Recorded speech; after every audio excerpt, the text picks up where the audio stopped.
The true origin of reggae is a secret buried in forgotten studio tapes. I am exposing the 10 revolutionary songs that created a global phenomenon. Record labels tried to hide this history for decades. You must stick around until the end, because the final song on this list contains a hidden message that changed music forever. The sun beat heavy on the tin roofs of Kingston, shimmering like fire over the restless streets. It was the late 1960s, and the island was vibrating with change. You could feel it in the way the people walked, in the language that bent and rolled from the lips of youth, in the hum of the city that never slept. And somewhere between the dust and the dreams, reggae was born. No one captured that raw transition better than Frederick Toots Hibbert. His voice had the grit of a man who had lived every word he sang. When he stepped into the studio in 1968 and belted out the song titled "Do the Reggae," he wasn't just performing, he was christening a new sound. It was as if the universe had waited for him to give it a name. That song wasn't made in a vacuum, it was soaked in the sweat of Jamaican life, the echo of ska's horns fading into the distance, and the rise of a sound that walked slower but hit harder. The guitar chopped against the rhythm, the drums breathed on the third beat, and the bass swayed like the island breeze. It was the first time anyone had dared to call it reggae. That one word would ripple across continents. But Toots was just one flame in a fire that had already been kindled. Before his declaration, other craftsmen were chiseling away at the edges of sound, sculpting something entirely new. The heptones, fatty fatty, and the bell tones, no more hardtacks, were already softening the edges of rocksteady, pulling it closer to the slow, grounded pulse that defined early reggae.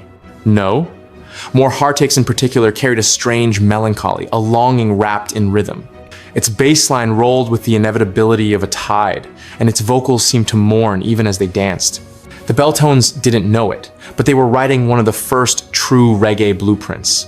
The song's rhythm section had changed everything less frantic than ska, more anchored than rocksteady. It sounded like the island itself had taken a deep breath. At Studio One, Clement Coxsone Dodd stood like a conductor at the crossroads of eras. He was a man who saw sound as architecture. In his small, echoing studio, the walls seemed to vibrate with the birth of a movement. It was here that Larry Marshall recorded the song titled "Nanny Goat," another milestone that shifted the landscape forever. There was a bass line that didn't walk, but rolled steady and heavy, and the piano cut sharp chords across it like lightning in a humid night. When the drums hit, they didn't rush. They let the silence between beats do the talking. This was not ska. This was not rocksteady. This was something entirely new. Something that belonged to Jamaica's soul. Out in the streets, people were beginning to move differently. The dance floors were slower now, hips swaying. Instead of jumping, shoulders rocking, with the weight of bass that seemed to come from the earth itself. Reggae wasn't just a beat, it was an attitude. It was defiance, dressed as relaxation, the art of moving slow in a fast world. And while Kingston buzzed with sound, far across the sea in Britain, a strange thing was happening.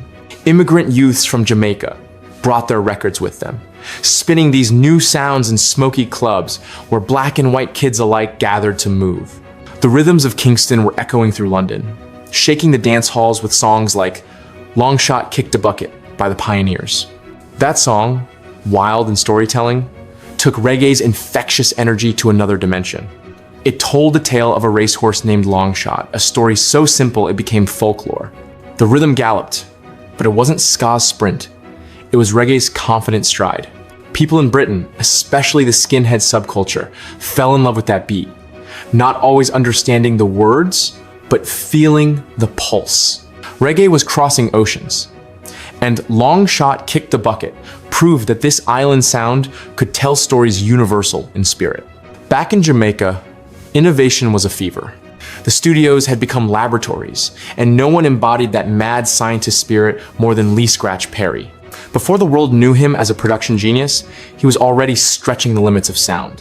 When he crafted the song titled "Little Funny Boy" with the Upsetters, he broke every rule. The song was raw, disjointed, and beautifully strange. The bass bubbled like boiling water. The rhythm jerked in unexpected directions, and Perry's hand was everywhere, twisting, pulling, distorting. It wasn't just a song. It was a declaration that reggae could be experimental, unpredictable, and deeply emotional. Perry's lyrics told a story of betrayal and human weakness, but his sound spoke of revolution. From that point on, reggae wasn't just music. It was a canvas for sonic art. The deeper the island sank into its rhythms, the more spiritual its voice became. Bob Marley, Peter Tosh, and Bunny Wailer, three young men who called themselves the Wailers, were rising from the shadows. They had sung ska, they had crooned rocksteady, but now they were finding something eternal. When they recorded the song titled Duppy Conqueror, produced by none other than Lee Scratch Perry, they forged a bridge between the playful rhythms of the 1960s and the prophetic power of the 1970s roots movement. That song throbbed like a heartbeat of defiance. It wasn't just a man singing about ghosts. It was a people declaring victory over oppression. The bass line stalked like a lion. The one-drop beat landed like a pulse of destiny. In those few minutes of sound, reggae found its spirit mystical, proud, and fearless. Yet before Marley's legend, before Perry's wizardry, there was the quiet genius of Alton Ellis. Known as the godfather of rocksteady, Ellis didn't just croon love songs, he built foundations. His song titled Mad Mad seemed simple on the surface, but within it lay the DNA of decades of reggae. That bass and drum groove became one of the most versioned rhythms in Jamaican history, recycled, reshaped, and reimagined by hundreds of artists. It was a rhythm so perfect that it refused to die.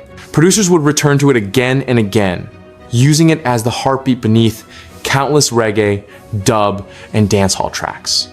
Ellis may not have known it, but he had built a musical skeleton that generations would clothe with their own voices.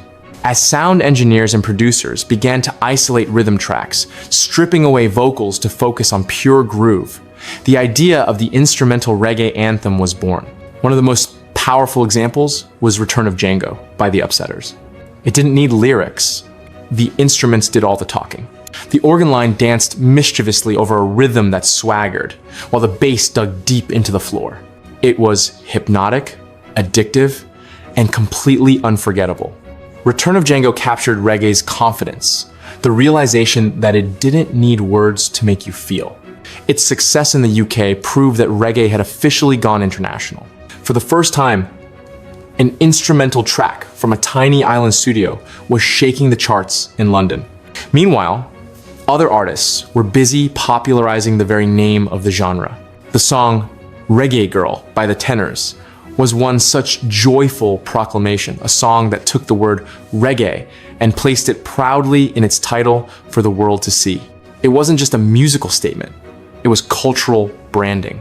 The song's upbeat, playful tone reflected the optimism of a generation that saw its music beginning to conquer the world. The harmonies still carried rocksteady's sweetness, but the rhythm section had changed sharper guitar chops, heavier bass, and that signature offbeat skank that defined reggae's heart. Reggae Girl made people dance, but it also made them remember the word reggae. Then came a song that would blow open the gates to the global stage, Desmond Decker's song titled Israelites. Few songs in history have carried so much weight in such a deceptively simple package. The moment that rhythmic guitar opened, people knew they were hearing something different. Decker's voice, plaintive, urgent, full of struggle, spoke of poverty, resilience, and survival. He sang for every working-class soul who had ever felt invisible. The lyrics, though steeped in Jamaican patois, resonated everywhere. When Israelites topped charts in the UK and broke into the US top 10, it became clear reggae wasn't just a local sound.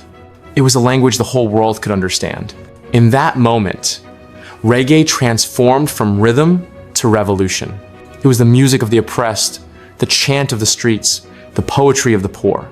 It carried laughter and lament, rebellion and redemption.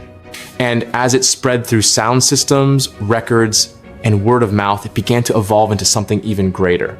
The late 1960s were a crucible. Out of ska's jubilant brass and rocksteady's romantic soul came a rhythm that embodied endurance. Studio musicians like Jackie Jackson, Aston Family Man Barrett, and drummers like Carlton Barrett began to define the sound with a precision that felt like prophecy. The one-drop beat, that striking absence of the kick on the first count, became more than just a rhythmic quirk. It was philosophy. It was patience. It was power through restraint. You could walk through the lanes of Trenchtown and hear it in the hum of daily life. The music wasn't separate from the people. It was the people. Children playing football sang snatches of the Maytals. Women hanging laundry hummed the chorus of No More Hardtacks. Sound systems blared into the night, echoing across zinc fences and dusty yards. By the end of the 1960s, reggae had grown from an experiment into a movement. It had absorbed pain, protest, and poetry. It had found its rhythm in rebellion and its melody in faith. The humble studios of Kingston, with their cracked walls and humming tape machines, had birthed a sound that would one day inspire revolutionaries, poets, and prophets across the world. It's easy now, decades later, to forget how fragile it all once was, how uncertain the birth of reggae really seemed. But those who were there remember. They remember the first time they heard that heavy bass drop. They remember when the horns fell silent, leaving space for the voice of the people. They remember the nights when music felt like magic, not yet commodified, not yet global, but pure. The island didn't just invent a genre, it invented a heartbeat, a slow, deliberate rhythm that carried generations forward. And if you stand still long enough, anywhere in the world, you might still feel that rhythm rising from the earth, the same one that began in those Kingston studios so long ago, whispering the story of how 10 songs lit the fire of a sound that would change music forever. Now you know the real architects of reggae. Tell me which of these 10 tracks you believe is the true blueprint. Let me know which pioneer deserves more credit for shaping the sound. Share your own list of the most groundbreaking reggae anthems in the comments. Make sure to follow for more hidden stories behind the music that moved the world.